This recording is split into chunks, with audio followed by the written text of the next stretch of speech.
பக்தி ஒளி நேயர்கள் அனைவருக்கும் வணக்கம். நான் உங்கள் டாக்டர் வி ராஜ்குமார் சிவாச்சாரியார் பேசுகிறேன்.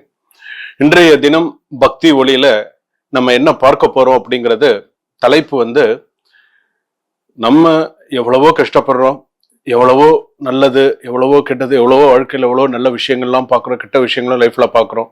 நம்ம நன்னா இருந்தால் சில பேருக்கு பார்த்தீங்கன்னா பிடிக்காது. ஏன்னா பொறாமப்படுவாங்க ரொம்ப.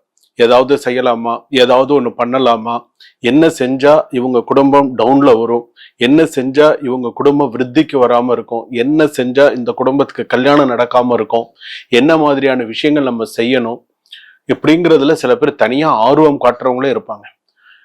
தனியா இப்ப பாத்தீங்கன்னா ஒரு சொத்து விஷயத்துக்கு கூட இந்த மாதிரி எல்லாம் நிறைய விஷயங்கள்லாம் பண்றவங்க எல்லாம் இருக்காங்க.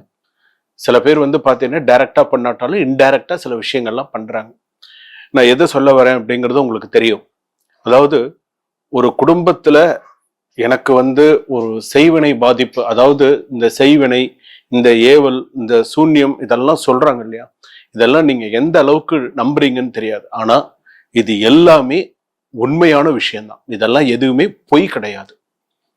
ஒருத்தருக்கு ஒரு சில விஷயங்கள் செய்யறாங்க பண்றாங்க அப்படின்னு சொன்னா அதுக்கெல்லாம் உண்மையிலேயே அதுக்கெல்லாம் ஆள் இருக்காங்க. அதெல்லாம் தனிப்பட்ட முறையில அதாவது அவங்களுக்கு தெரிஞ்ச விஷயத்த அதாவது பண்ணிடுறாங்க. எந்த நாள்ல பண்ணணும், எப்படி பண்ணணும் அப்படிங்கிறத பண்ணிடுறாங்க.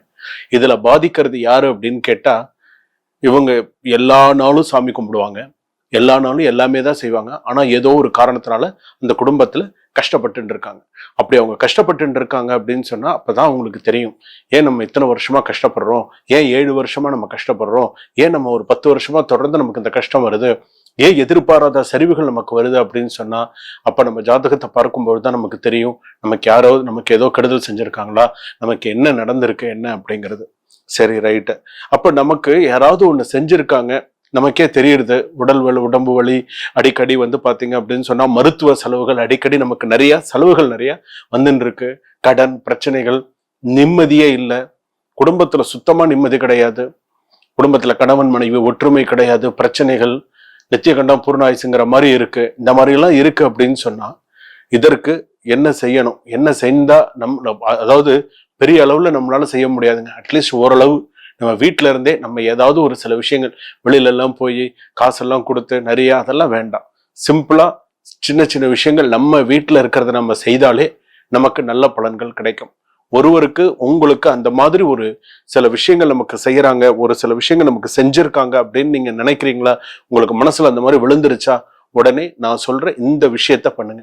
இந்த 4 விஷயத்த நீங்க மறக்காம நீங்க பண்ணினீங்க அப்படின்னு சொன்னா உங்க குடும்பத்துல உங்களுக்கு அந்த மாதிரியான ஒரு கெட்ட விஷயத்திலிருந்து வெளியில வந்துருவீங்க. கெட்ட விஷயத்துல இருந்து கண்டிப்பா வெளியில வந்துருவீங்க. இது எந்த நாள்ல செய்யணும் அப்படின்னு கேட்டா, வளர்பிறை நாள்ல செய்யக்கூடாது, தேய்பிறை நாள்ல செய்யணும். பௌர்ணமி கழிச்சு தேய்பிறை வருது இல்லையா, தேய்பிறை நாள்ல செய்யணும். அமாவாசை கழிச்சு வளர்பிறையில செய்யக்கூடாது, தேய்பிறை நாள்ல செய்யணும். தேய்பிறை நாள்ல நீங்க எப்ப வேணாலும் செய்யலாம்.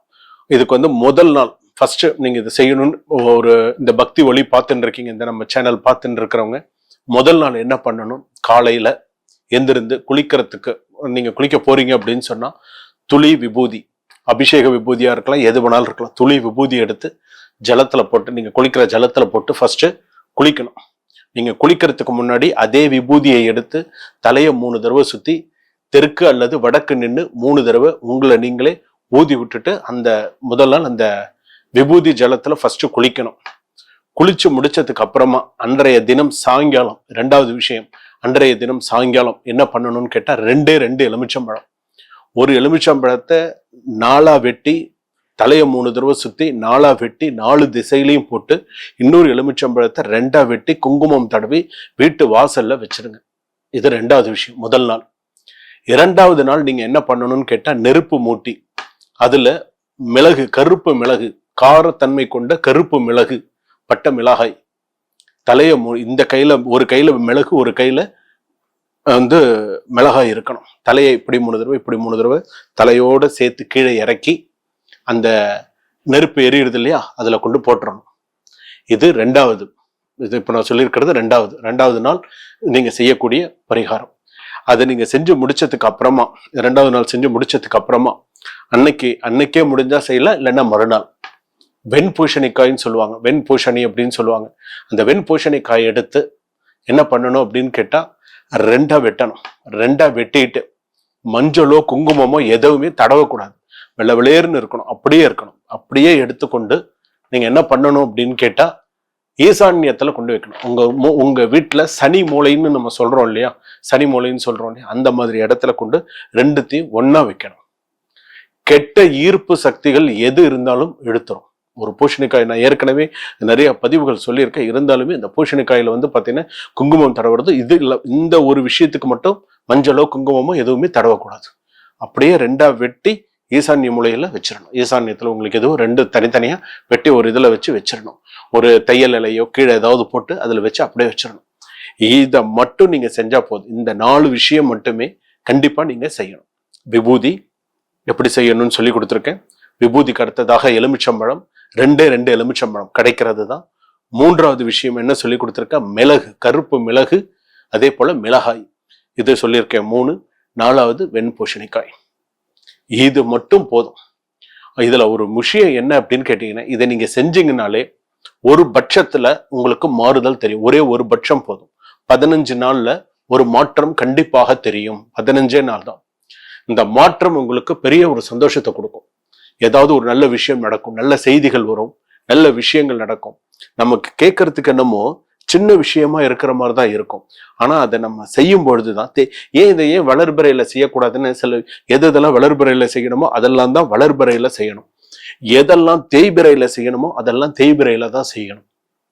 இதெல்லாம் விட்டு போறது, இதெல்லாம் தேய்பிறையில தான் செய்யணுமே தவிர வளர்பிறையில செய்யக்கூடாது.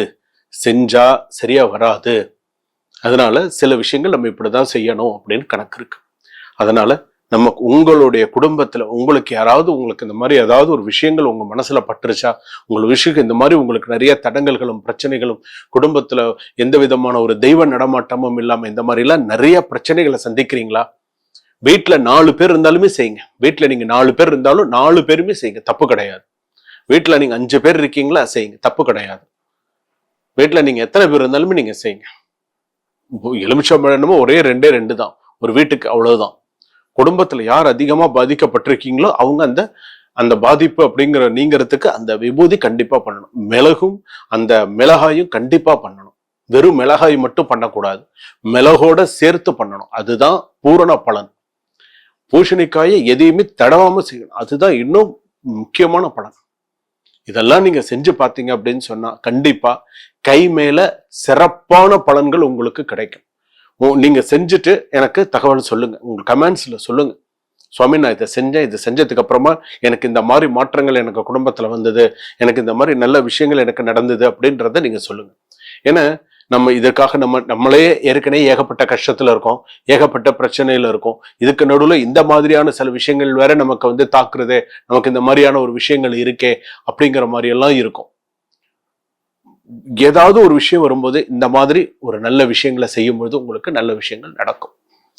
இந்த சூக்ஷ்ம பரிகாரம் அப்படிங்கிறது நம்புறது நம்பாதது உங்க கையில தான் இருக்கு. நீங்க நம்புனீங்கன்னு சொன்னா உங்களுக்கு கை மேல பலன். ஆமா, இதெல்லாம் கேட்டாங்க, இதெல்லாம் எல்லாத்துலயும் எல்லாரும் சொல்றது தாங்க அப்படின்னு நீங்க நினைச்சீங்கன்னா தெரியாது. ஏன்னா இதுல சூக்ஷ்மமான சில விஷயங்கள் சொல்லியிருக்கேன். தேய்பிறை, வெண்பூசணிக்காய், இதெல்லாம் எப்படி சொல்லியிருக்கேன்றத ஒரு முறைக்கு 2 தடவை நீங்க இந்த பக்தி ஒளி சேனல் நீங்க பாத்தீங்கன்னா நான் என்ன விஷயம் சொல்லியிருக்கேன், அதுக்கு எப்படி செய்யணும், என்ன பண்ணினா நம்ம நன்னா இருப்போம் அப்படிங்கிற விஷயத்த நான் சொல்லியிருக்கேன். இதை அப்படியே நீங்க ஃபாலோ பண்ணுங்க, நல்ல மாறுதலை ஏற்படுத்துங்க, நல்லா அமோகமா இருங்க. சரிங்களா? வாழ்க வளமுடன்.